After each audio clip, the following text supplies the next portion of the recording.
Kalambuan, Dalatana, usa ka oras nga programa maghatod kaninyo sa mga katikaran may kalabutan sa kalambuan dili lamang sa komunidad apan sa kidatibukan. Kalambuan, Dalatana. Igalo may adlaw. Kumusta? Inyo alagad Saudi Chato diri sa tulumanon ang Kalambuan, Dalatana. Kinisa ba inyo higalas kahanginan Rafi Bermejo, mayang adlaw. Davao, Mindanao, ug sa tibok nasod sa Pilipinas ang Kalambuan, Dalatana nga matod sa mga importanteng impormasyon, mga isyong butang lungsod nun nga ikaw kitang tanan adunay kalambigitan. Busa ubali kami sulod sa usang oras diri sa atong katurumanon ang Kalambuan, Dalatana. Siyempre, dili makumpleto ang atong Kalambuan, Dalatana kung wala atong dinapit nga bisita. PBA Party List Representatives, Assistant Majority Leader, Congressman Jericho Coco Nograles. Sir, may adlaw. May adlaw Saldi, may adlaw Rafi, May adlaw sabi. may adlaw sa atong tigsubay sa Kalambuan, Dalatnan. Okay, Sal, sa mga kaigsunan, no? Ang atong mga hisgutan ining tungura mismo, atong kuhaon mismo, no? Kay Congressman Coco Nograles, kung unsa kadtong mga mainit ug nagunang mga balita karong mga tungura, no? Unya hisgutan sa nato Sal, kining giingon natong bag-o ni, kining giingon natong rights to adequate food, no? O ang kining pag-angkon sa igong pagkaon o katungod sa katawhan. O hisgutan sa natong mga kaigsunan katong naunsaming, no? Nang itawag na to peace talks with CPP, NPA, NDF. O syempre ato pong hisgutan ang umabot nga Nograles Jobs Fair. O di na to kalimtan ang pangutana gikan sa inyong tagsa-tagsa ka mga barangay. Back to you, Sal. Welcome back sa itong tuluman ng Kalambuan, Dalatana. Salamat. Congressman Coco Nograles, mukhang masyado yata kayong nahimong busy sa mga nabay mga adlaw, Congressman. O among nabalitaan ka, bibisita ka dito sa Zamboanga, Congressman Coco. Nabisi talaga Salds. In fact, gikan namin sa Tagum last Friday. And after Friday, nagbalik ko sa Manila para makalipad ng Zamboanga. So yung Zamboanga, nagpatawag ako ng mga national government agencies. So that was the Commission on Higher Education, uban ng mga representatives sa mga state universities and colleges. Napod dito ang DSWD, napod dito ang mga DOH and representatives of all government and private hospitals. Niabot po ang atong mga amigos sa DPWH and even yung atong mga leaders ng mga church, mga sectoral leaders nato, and even yung some board members and mga AFP officials and DILG officials. It was a very successful na conference na gi-host ng pamilyang Loong kay na congressman, 'di ba, si former Congressman Tupay Loong of the 1st District of Misamis Oriental. Nipanaw siya last July 1, 2016, and ako yung na-appoint as caretaker of the 1st District of Sulu. And because of that, it is important for me na regular ko makabisita dito and makakuha ko tinuod na updates from the ground so that ang atong mga programa dito sa 1st District of Sulu, we can enhance it, we can improve it, and ang implementation sa mga programa will be smooth and without any problem. Kay kabaluman mo na ang Sulu naigubot dito. We have armed conflicts from different groups. Walang mga NPA dito pero na ay mga MNLF breakaway, ay mga MILF breakaway, Abu Sayyaf group, apil ang Maute group, Pud Maute group dito, and Jemaah Islamiyah. So the area, the 8 municipalities of the 1st District of Sulu is really asking for peace. So ako, ang trabaho ko doon is I try to do my best para ma-alleviate nato ang poverty, ang inequality, kay mao man na ang ang targets para masulbar jud ang atong mga problema sa peace and progress.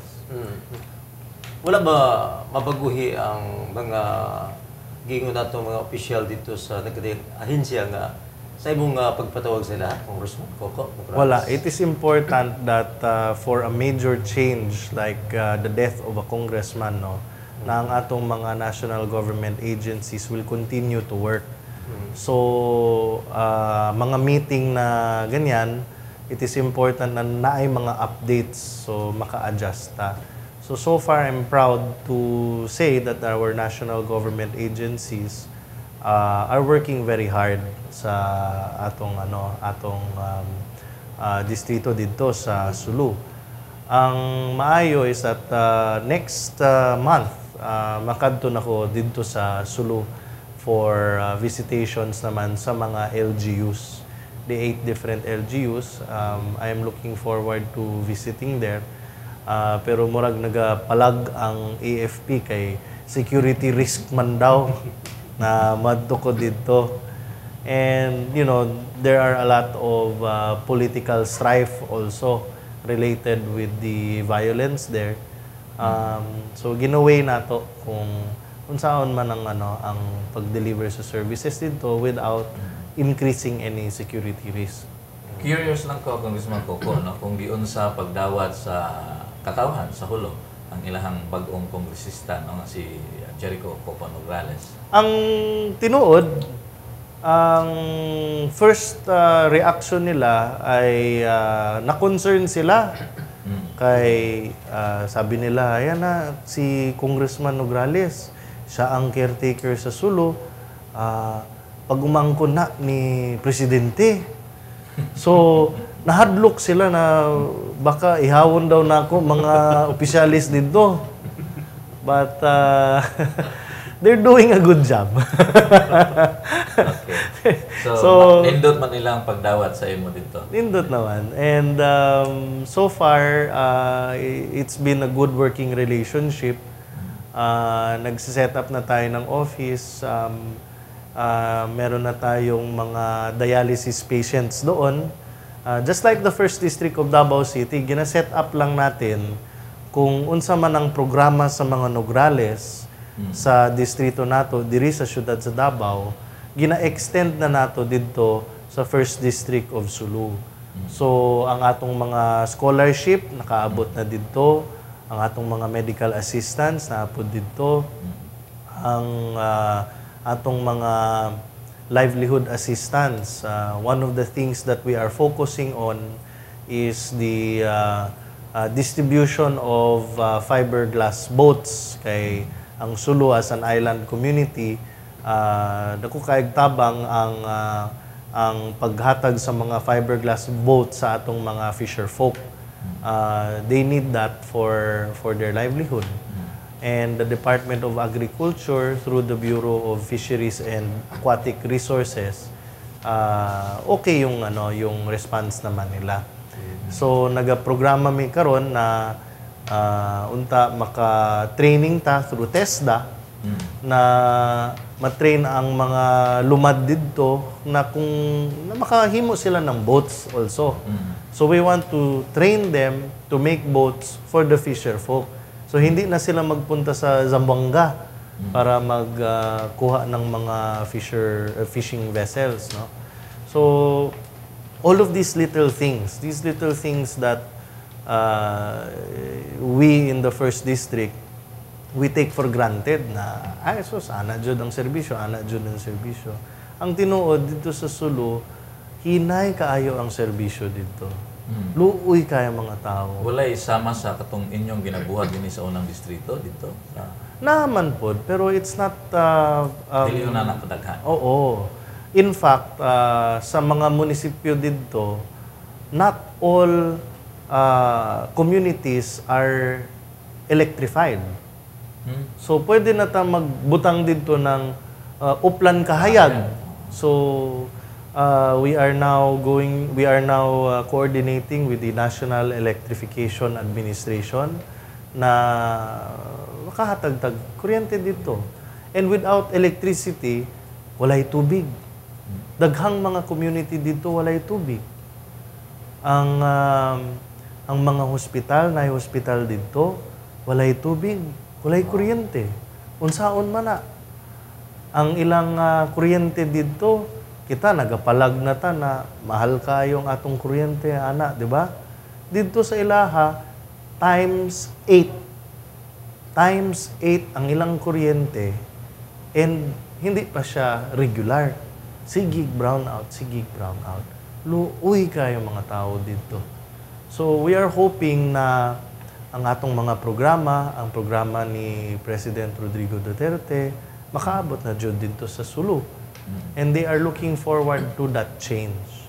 In fact, ugma sa ginapatawag ko sa Malacanang na ay roundtable conference sa mga stakeholders dito sa Sulu, appeal ko dito. Kay ako man ang representante dito, I have to contribute. And I hope na ang among output sa roundtable discussion sa Malacanang will be very positive. Kay luoy kay mga tao dito. Sa ato pa, Congressman Coco Nograles, kato mga opisyal dito sa dagiti mga ahensya, nagmalipayon sila tungod kay so sama nimo nga mo'y nagrepresentar dito, nagpangutan unsa pa yung mga gikinanglan ano ba?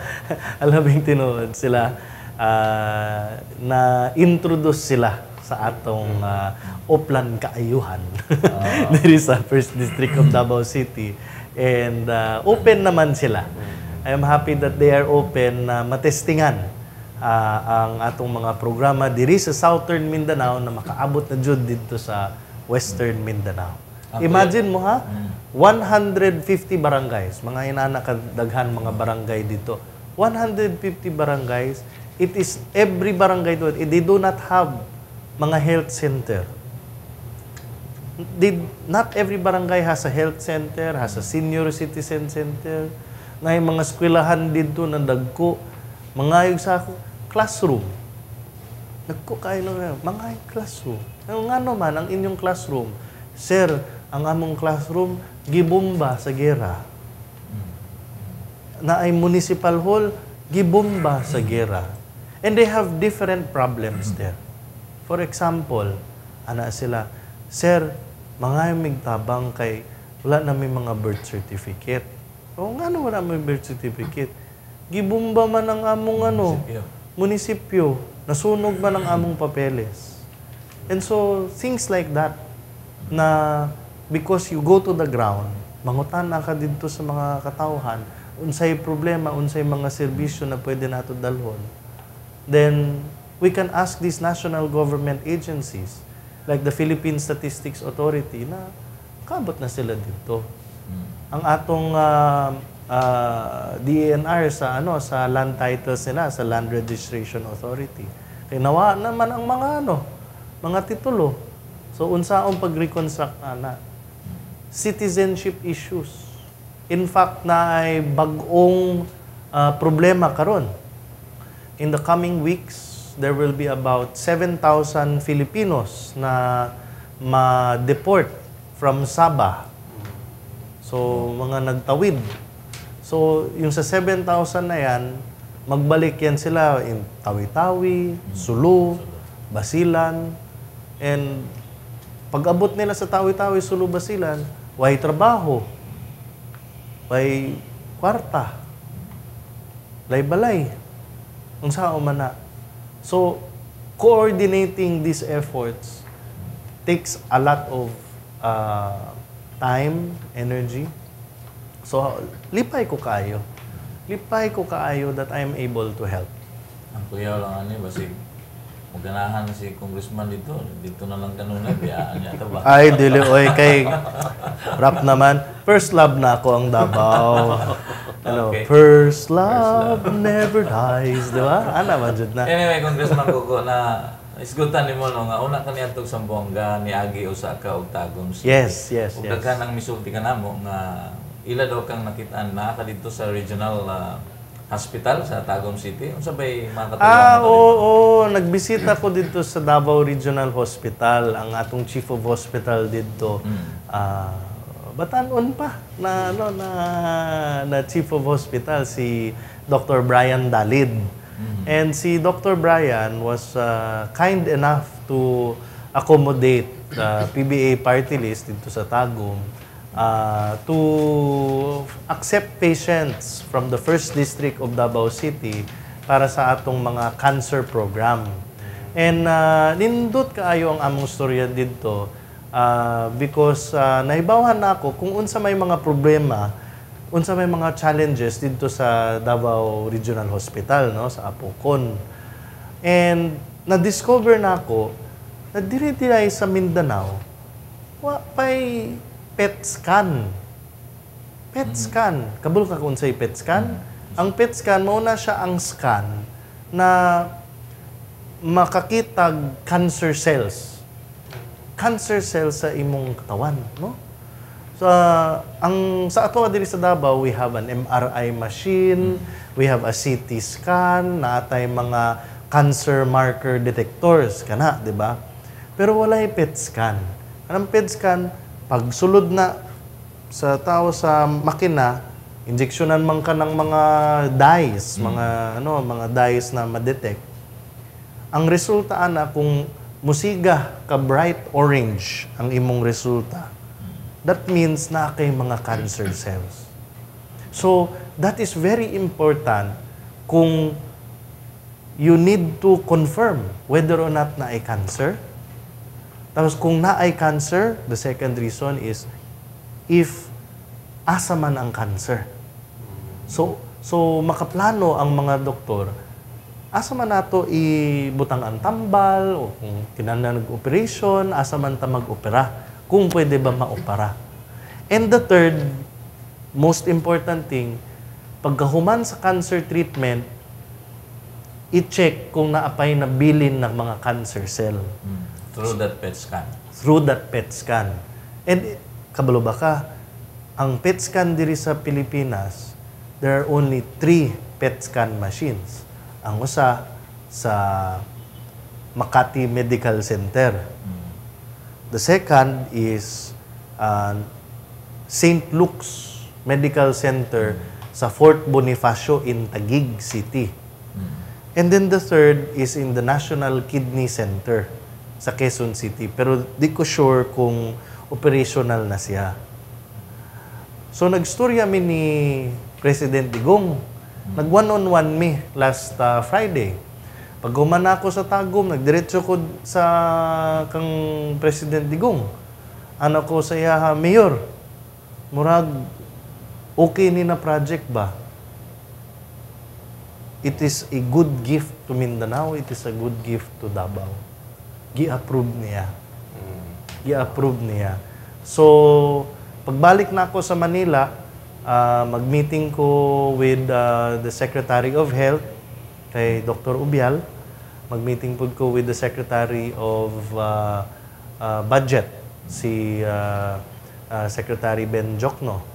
And so far, nag-text naman may positive naman ang ilang response. So, we will move this as a project, joint project of President Rody Duterte and kami ni Congressman Carlo and Congressman Jericho Nograles. So, exciting yan. Ambot gani kung pwede na nako i-announce na, pero na-excite man ko. Takot ba katutan? Takot ba budget na? Yes, ang usa ka makina will cost at least 200 million pesos. Ko din. Dako kaya na makina na. And then ang price niyan, kunyari magpa-PET scan ka dito sa Makati Medical Center. Ang price sa pag-PET scan is 150,000 pesos usa ka PET scan. So mao na siya ang siguro ang usa ka importante na hurdle na i-discuss nako with Secretary Jokno and Secretary Ubial kung unsaon man ang atong mga pricing, kung pwede ba nato ma-subsidize na para ang atong mga cancer patients, whether rich or poor, hindi na tayo mamili niyan. Rich or poor, it becomes affordable how can we subsidize if we need to subsidize. So, I think it is a very good project. I think it will save a lot of lives. And lipay ko kayo na si President Duterte is very supportive. Nangutana gani siya, kanang PET scan? Okay na, karon lang ko kay balon na wala di ay PET scan diri sa ato. Yes, Mayor. We need this. Yeah, sige, go. Lipay po siya kayo na na-numbering up nato. Patisting na ko dito. Pwede, why not, di ba? Why not? Congressman Coco Nograles, patayon kayo punta sa mga mainit na, misang mo tigog kainit ng mga balita karon mga panahon na kay murag naging, maingon na to nga naging maugong ang balita na pagtanggalon daw ni Speaker Pantaleon Bibot Alvarez ang gingon natong mga deputy speakers o mga chairman sa mga komitiba kung dili nila pagsuportahan ang death penalty bill. So, usay istorya sa likod ni Congressman Coco Nograles. Oh, mainit talaga yan. Ang nangyari kasi dyan, Salds, meron kasing agenda ang Congress. So, yung Congress, yung agenda niya is, and si Speaker, yung agenda niya, meron siyang mga bills na gusto niya i-forward. So, one of these bills, in fact, House Bill number 1, is the reimposition of the death penalty. So, si Speaker, mabigat yung loob niya na kung yung mga majority hindi mag-support ng bill ng majority, dapat hindi na siya kasama sa majority. So, damay lahat. Whether you are a deputy speaker, a chairman, a vice chairman, or a member of Congress who is part of the majority, kung hindi ka mag-support ng majority bill, ang sabi ni Speaker, huwag ka na mag-majority. Yun ang ibig sabihin doon. Charles, mga kaigsunan, medyo karon pa lang niinit no ang atong hisgutanan na mag-break lang tayo makadiyat. Alam mo kawa kaya itong ipadayon ang atong pagkigsusi diya sa maong isyo. Alam mo kawa, balik din na. Kalambuan Dalatana.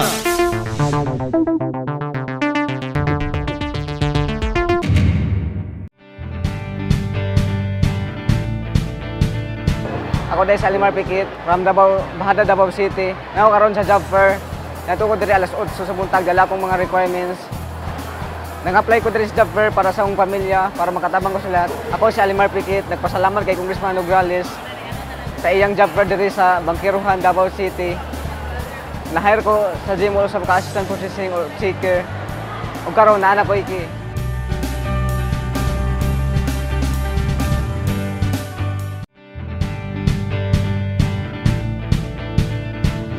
Ako si Dana Lejo Dante, taga Samal. Og mianhi ko diare sa Bangkiruhan kay nang-apply ko og call center agent sa 611 og para makatabang ko sa akong pamilya og makapadayon ko og pag-eskwela sa college.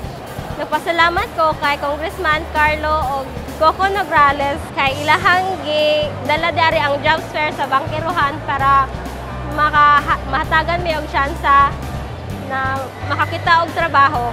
Ako si Dana Lenjoy Dante og naanak ko'y Kay.